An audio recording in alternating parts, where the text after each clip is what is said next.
So let's do two examples of graphing all of these transformations at once. We discussed our amplitude. So looking at A, we know our amplitude is 2. Remember, it's never a negative. So now we're going to have to rely on our Math 111 skills. That negative on the outside is talking about a reflection about the x-axis. All right, so that's something that you have to rely on previous knowledge, that a negative outside of the parentheses is always a reflection about the x-axis. Then we also know our period, which would be our original period 2 pi, and we divide it by whatever's inside the parentheses, so we get pi. And then the last thing we know of this graph, our midline, is y equals 1. All right, so I'm going to go ahead and give us our midline. And I'm also always going to give a scale, so that's 1, 2, 3, 4, 5. Okay, now our period is pi, and just like we discussed earlier, I like to do in tick marks of 4, since those are where the key points happen. And that last tick mark will always be whatever your period is, so it's pi. All right, and remember, we always want to graph 2 full periods. Okay, and you just have to mark 1 on both axes. So now, we are graphing cosine. Remind yourself, does cosine start at the origin originally or at a high point originally? So you just have to get these graphs really locked into memory. And I know originally, I'm just going to go to the side here from all the other videos. Originally, this is what cosine looks like. It's a high point, midline, low point, midline, high point. So that is the pattern that should follow. Okay, so if I'm going back to this graph where there's transformations taking place, well, originally, so say if I had no transformations, I would start at a high point and I would go to my high point from my midline. So my midline's at 1 and I need to go up 2 because that's my amplitude. So if there was no reflection, that's where my original point would happen. However, there is a reflection, right? And it's over your x-axis. Well, it's actually going to turn out to be a reflection over this midline, okay? And that's the beauty of graphing that midline first, because it takes care of some transformations altogether, so you don't have to get caught up in order, if you remember that being an issue in 111. So with this graph, that peach dot that I just graphed is not the accurate one.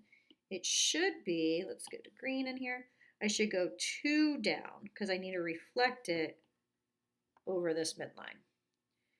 Well, this is the best news, so I'm going to get rid of this original one because you just need a point to start the pattern.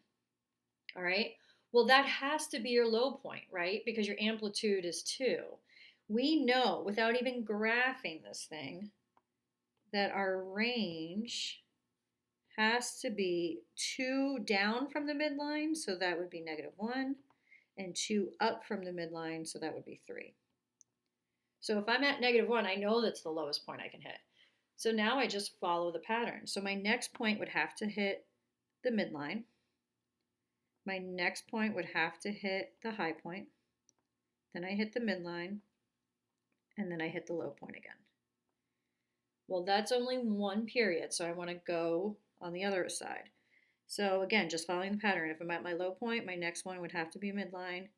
Next one would have to be high, midline, low.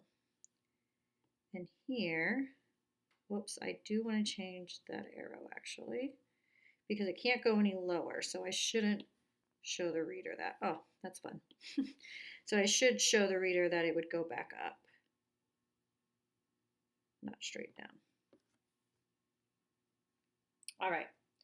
Now, your domain for this one, hopefully that's okay with you because it's always going to be all real. All right, let's try another one. So B, what is your amplitude? That's right, it's 1. Now we have this negative. Remember, our period and amplitude is always, always positive. So that negative is talking about a reflection, again, relying on your 111 days. And it's inside the parentheses, so that's a reflection. Why do I keep wanting to do that? Reflection about the y-axis. Then I can find my period. It's always your original period divided by what's ever inside. And it's never a negative, okay? Well, 2 pi divided by pi will just be 2. And your midline is y equals -3. I'm going to move this up a little bit. All right, I'm going to go ahead and give me some guidelines to graph this function. So the first thing I want to do is I'll graph my midline at -3. So let's go ahead and get another color going. I have -3, and I want to tell my reader the scale. So I just have to mark 1. So 1, 2, 3, 4, 5. I like marking it up there so then it just doesn't get so messy. Then I can work in tick marks of 4 again, but my last tick mark will be what my period is. 1, 2, 3, 4. And you could do every other one if you'd like. It doesn't matter, as long as I have a scale to go off of. And then I'm going to go the other way. And what I like to do with reflections is, let's mark what our reflection should be about. So it says the y-axis. So I'm going to go ahead and just give myself a visual of what I need to reflect over. All right, going back, giving myself another color. Now, if you ask yourself sine, I'm going to go down here. 1, 2, 3, 4. Sine, original graph starts at the midline. I got a high point, midline, low, mid. This is one period of sine's original graph. So originally I want to start at the origin. All right. Well, that means I would be here, so I'm going to mark it. However, I need to do all these transformations, right? Well, if I move down, that takes me to my midline, and that's where I should start actually. And if I reflect over the y, I'm not going to go anywhere, right? Because I'm on the y. So this is my original point, or my starting point, I should say, not my original. Now the question is, we don't have enough information with this one. The last one, we started with our lowest, so you had to go up either direction, so it made it easy. Now for this one, I don't know if I should go, if my next tick mark should be a high point or a low point. So what I'm going to do is I'm going to figure out, okay, well, if I follow this pattern down here, all right, my next point should be a high point. So, and my amplitude is 1. So, if I didn't have to do anything, that's where I should go. However, I need to do a reflection. So it shouldn't be there. If I reflect over the y, I go here, right? I jumped over that y. So I'm going to get rid of that one. I'm going to get rid of this, and I feel like it's going to get rid of everything. Okay, good. Now I have enough information to keep going with the pattern.